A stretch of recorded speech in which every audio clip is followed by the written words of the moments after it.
Hello, Maple. No recording yesterday, and well, what a day I had yesterday. I was working, and then that went on longer than I thought. Then I popped over to see my little grandsons before they go off on a little camping trip. And then it was disaster after disaster, and I didn't get home until 8 o'clock last night. So we all get days like that sometimes, don't we? But I don't think it really matters because the last two chapters are really short chapters, so I can finish them both today for you, which it would have been Friday anyway. So let's crack on with it. We left, Al had asked that question, hadn't he? Where's Dad? And Mum said, Dad, where do you think? So chapter 84. I try to think, but I can't. He's alive? Mum screws up her face in puzzlement. Alive? Of course he isn't alive. She looks hurt and puzzled, but then her mouth starts to turn up at the corners. I just don't know what to think. Did I not tell you? He was shot dead in cold blood by a gang of trained weasels. She pauses. He's in the bunker, daft lad, where he always is. Go and tell him supper's nearly ready. Honestly, Al. And she walks off into the kitchen, shaking her head and smiling. It's at this point that I actually wonder if I can stand any more uncertainty and anxiety, and I feel like I'm going to be sick as I leave the back door and go down the steps to the bunker. The old metal submarine-type door is gone, replaced by a normal door, and there's a smell that is both strange and familiar at the same time. I step through the doorway and try to take it all in at once, but it's really hard. And there he is, with his back to me. He hears my footsteps. He turns, and it's most definitely him. And for some reason, I don't rush forward and hug him. I just stand there, and he says, Hello, matey, without even really looking at me. I want to rush forward and hug him, but I can't. I can't move. Instead, I look all around me. One wall of the bunker is lined from top to bottom with small wire-fronted cages. There must be at least 40 of them, with water dispensers clipped onto the front, and in each one are 2 hamsters, brown ones, grey ones, big ones, small ones.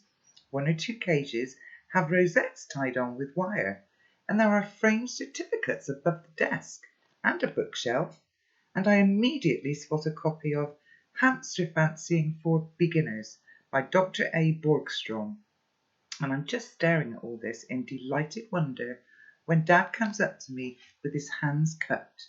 Look here, he says, and he opens his hands to show me a tiny brown baby hamster. This is Alan Shearer. Here, take him. I can't say anything, and even if I could, it would only be something stupid like, What? Hey? Oh, what? He's the great grandson of the hamster that I found in my shed when I was 12, he says, counting off the greats on his fingers. He takes the baby hamster back and puts it in one of the cages, and I still haven't uttered a word. Dad turns to me and looks at me a little quizzically. Are you okay? I just nod. Then he checks out my clothes.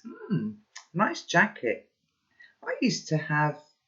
Then he stops, and he's just staring at me and blinking, and I stare back, and it's as if 30 years melt away in the space between us, there amongst the hamsters. Eventually, after the longest time, he says, I'll sing. I nod.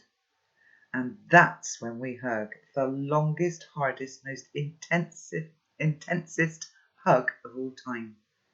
You trusted me, I say into his chest. I feel him give his little head nod and say, like I've never trusted anyone before. What's a touching moment, isn't it, Maple? After a few minutes or an hour or 30 years, he looks at me closely and smiles. You and I have got a lot of catching up to do. And that's great, because my dad is hugging me, and I'm not going anywhere. Oh, I love it. Le finale, chapter 85. And that is pretty much it. Did I change the world? Well, I certainly changed mine, and Dad's and Mum's and Grandpa Byron's. I've told them all everything, but only Dad really understands.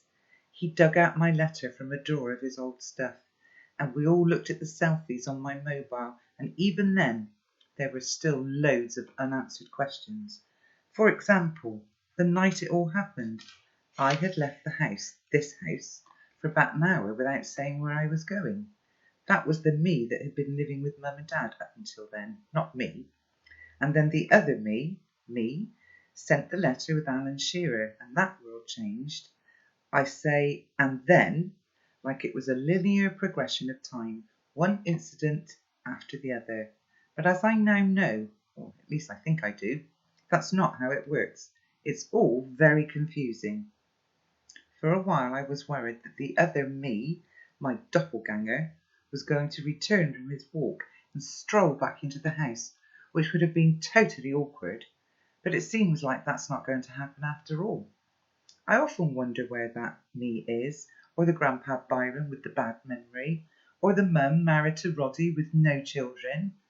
Do they exist in some other parallel dimension? Or did they cease to exist when I delivered that letter and Alan Shearer to a 12-year-old pie, and this world became reality instead? I hope it's the last one, but I guess I'll never know now, and maybe that's for the best.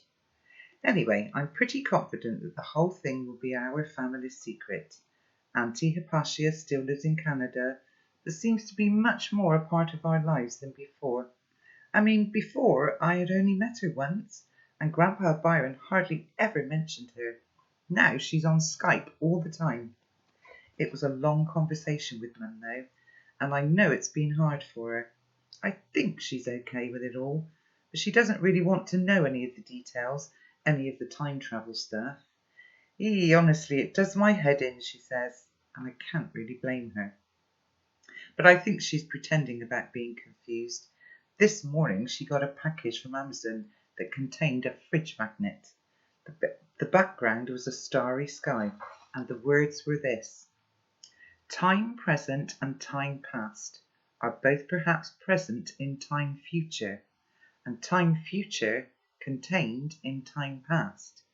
T.S. Eliot, quartets. Which actually is kind of what Dad was saying all along. She tried to get me to read the rest of the poem, but it's like pages and pages long. I'll probably read it when I'm older. Or not. I have tried to tell her about Steve and Carly and my life with them and her, but she doesn't want to know. Well, at least not yet. And now there is only one thing niggling at me, really, and it's Carly. I keep thinking of the high five we exchanged in the taxi on the way back from the Graham and Bella episode. It might not seem much, but compared with the open hostility that had preceded it, that high five was like a peace treaty after a war. Then I think of the terror on her face when she found me in her room the other day. For that matter alone, I even start feeling sorry for kicking Jolyon in that way. Well, only a little bit, if I'm honest. I want to change all of this, and ignoring it won't help. I remember Grandpa Byron's words during our last but one, and one of only two, rows. Escaping is not changing, Al. I have an idea. Well, I say idea like it's something special. All I do is send her a text. I thought about going to her Facebook page and getting all mystical, but I figured that I'd exploited that spiritual side of her before, and I feel a bit different towards her now anyway. Remember the picture of Carly that I took the night with the séance, cross-legged behind the mirror and candle arrangement? She said she'd send it to me, and the first time I charged my phone, up it popped like a strange echo of another dimension. I can easily send it to her. I add the message, you won't remember this, but I do. And then, because I don't want her to think I'm all stalky or anything, I add, my name's Al, I'm not a stalker, and I add a smiley face emoji, then change it to a really smiley face emoji, which is a bit friendlier. It's going to be quite interesting for Carly, or freaky, as she'll probably say, to receive a very recent photo of herself doing something kind of goth in a ritual that she can't remember. I hit send before I can think about it too much. Then there's the little matter of school, which starts again next week after the half-term break. I know it's far too soon and I feel sick with nerves about it, but there's no getting out of it. It's a different school for me. At least I'm going to the secondary at Culvercott that I set fire to in a parallel dimension. And it's now called the Sir Henry Percy Academy. It's a lot different now. Apparently there's a new gym and a science building, and Mrs. Spectro, who's now the senior administrator and probably close to retirement, has got a big new computer, as have all the classrooms, and there's dozens in the ICT department. It's going to be a bit weird at first because there'll be kids that I know from primary school, but I won't know anything about the last 4 years. I'm not sure how to handle that, to be honest, but if I keep my head down for the first few weeks, I think it should be okay. I'm thinking of concocting some sort of story of a brain injury or something that has left my memory affected. Massive memory loss would be believable, well, just about, and Grandpa Byron thinks it's absolutely hilarious. Okay, now, here's a funny thing. Remember Grandpa Byron's copy of the Memory Palaces of the Sri Kalpana? The one he gave me, right? And I gave back to the other Grandpa Byron with the note left on Pie's bed? Well, Grandpa Byron, the real Grandpa Byron, in this reality, still has his copy. How does that work? How many copies are there? How many Grandpa Byrons are there? And come to think of it, how many me's are there? It's just been the one me all the way through this adventure, and I know that because I can remember it. Our memories make us who we are, says Grandpa Byron, when he agrees to teach me his method for memorising every day of your life. And I tell you, he is so pleased to be asked. Choose one moment in every day that is worth cherishing. Welcome that moment into your memory palace, nurture it always, and it will never leave you. On warm spring afternoons like this one, I often go down to the promenade. It's a proper promenade now, not just a level bit on the top of a sea wall.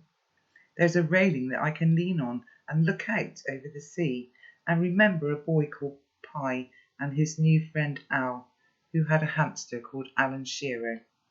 And then I pick up the pace and head home because 1. Mum has made lasagna. 2. Dad'll be back from home base with a new Hamsterdam. 3.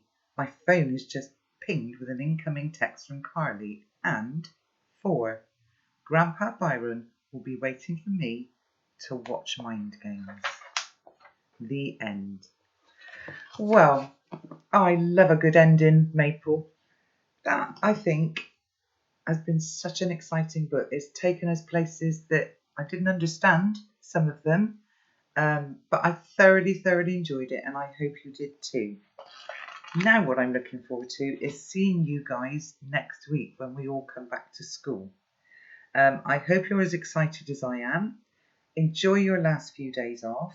And for those of you that have been listening in to these recordings, I really wouldn't mind carrying on doing something like this.